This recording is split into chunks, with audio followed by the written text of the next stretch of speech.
ஆவரேஜில் next question பாருங்க. There are 60 students in a class. ஒரு கிளாஸில் 60 ஸ்டூடெண்ட்ஸ் இருக்காங்க. These students are divided into 3 groups A, B, C of 15, 20, 25. Okay. Students each. The groups A and C are combined to form group D. ஒரு கிளாஸில் மொத்தம் 60 பேர். அது ஏபிசியில் கிளாஸில் எத்தனை பேர் இருப்பாங்க அப்படின்னு அவங்களே கொடுத்துட்டாங்க. ஏவும் சியும் சேர்ந்து டி அப்படிங்கிற ஒரு குரூப்பை ஃபார்ம் பண்ணுறாங்க. ஃபர்ஸ்ட் அதை மட்டும் நான் டினோட் பண்ணிக்கிறேன். ஸோ ஏல பார்த்தீங்க அப்படின்னா 15 ஸ்டூடெண்ட்ஸ் இருக்காங்க, பியில் 20 ஸ்டூடெண்ட்ஸ், சியில் 25. டி அப்படிங்கிற குரூப் எதை வச்சு ஃபார்ம் பண்ணுறாங்க? ஏவும் சியும் வச்சு தான் ஃபார்ம் பண்ணுறாங்க. ஏல 15 பேர், சியில் 25 பேர். ஸோ அப்போ ப்ளஸ் பண்ணிங்க அப்படின்னா 40 பேர் இருப்பாங்க. ஓகேப்பா. ஏபிசிடியில் மொத்தமாக எவ்வளோ பேர் இருக்காங்கன்னு நம்ம ஃபார்ம் பண்ணி வச்சாச்சு. இப்போது ஸ்டேட்மெண்ட்ஸ் என்னென்னலாம் கொடுத்துருக்காங்க அப்படின்னு பார்க்கலாம். If all the students of the class have the same weight, கிளாஸில் இருக்க எல்லா ஸ்டூடெண்டோடைய வெயிட்டும் சேமாக இருக்குமா? அதாவது class A, class B, class C, class D, இதில் எல்லா ஸ்டூடெண்டோடைய வெயிட்டும் ஈக்குவலாக இருக்கும். சரிங்களா?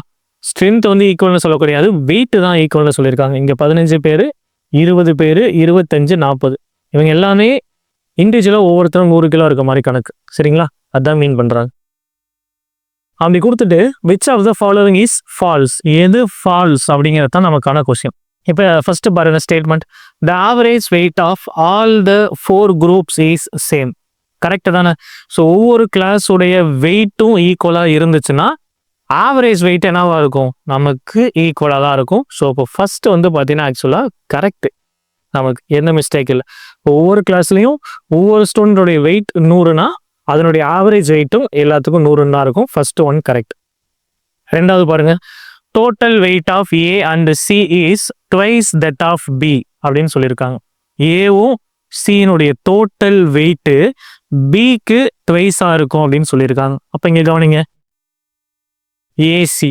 ஸோ ஏசி ஆட் பண்ணிங்கன்னா எவ்வளோ கிடைக்குது? ஆக்சுவலாக 15 + 25 அப்படின்னா 40. இந்த 40 அப்படின்றது எதுக்கு ஈக்குவலாக இருக்குமா? பிக்கு ட்வைஸ் டைம்க்கு ஈக்குவலாக இருக்குமா? ஆக்சுவலாக பி இருக்கிறதே 20 தான், அதை போல் 2 மடங்கு தான் என்னவா இருக்குமா? ஏ + சி இருக்குமா? ஸோ அப்போ ரெண்டாவது நமக்கு கரெக்டாக தான் வருது. மூணாவது பாருங்க, the average weight of D is greater than that of A. D உடைய ஆவரேஜ் வெயிட் ஏவை விட அதிகமாக இருக்கும் அப்படின்னு நமக்கு சொல்லியிருக்காங்க. அப்போ இதுதான் நமக்கு என்னது? ஃபால்ஸ். நமக்கான ஆன்சர் சி. ஏன்னா வெயிட் எல்லாமே ஈக்குவலாக இருந்துச்சுன்னா ஆவரேஜ் வெயிட்டு ஈக்குவலாக தான் இருக்கும். ஆனால் இங்கே என்ன சொல்லிட்டாங்க? டி உடைய ஆவரேஜ் வெயிட்டு ஏவை விட அதிகமாக இருக்கும் அப்படின்னு சொல்லியிருக்காங்க. அப்போ சி தான் ராங். ஏன்னா இங்கே பாருங்க, கொஷின்லேயே எல்லா ஸ்டூடெண்டோடைய வெயிட்டும் சேம். எல்லா ஸ்டூடெண்டோடைய வெயிட்டும் சேம்னா டி உடைய வெயிட்டு ஏவை விட என்னவா இருக்கும்? அதிகமாக இருக்கும்னு கொடுத்துருக்காங்க. அப்போ அதுதான் ஃபால்ஸ். அப்போ லாஸ்ட்டும் பார்த்துடலாமா? அப்போ இதில் நமக்கு தேர்டே தப்புன்னு தெரிஞ்சிருச்சு. நீங்கள் அதோடய ஸ்டாப் பண்ணால் போதுமானது. இதை செக் பண்ண கூட அவசியம் கிடையாது. மேபி இப்போ போன கொஷின் மாதிரி A and B only, B and C only அப்படின்னா எல்லாத்தையும் செக் பண்ணணும். பட் இதுக்கு தேவையில்லை. மேபி செக் பண்ணி பாருங்கள், அதுவும் நமக்கு கரெக்டான ஸ்டேட்மெண்ட்டாக தான் இருக்குது. The average weight of class remains same even the students shift from one group to other. அதுவும் கரெக்டு தான். அதாவது ஒரு கிளாஸ்லேருந்து இன்னொரு கிளாஸுக்கு ஸ்டூடெண்ட்ஸ் மாறினாலுமே அந்த இடத்துல ஆவரேஜ் வெயிட் ஈக்குவலாக தான் இருக்குன்னு சொல்லியிருக்காங்க.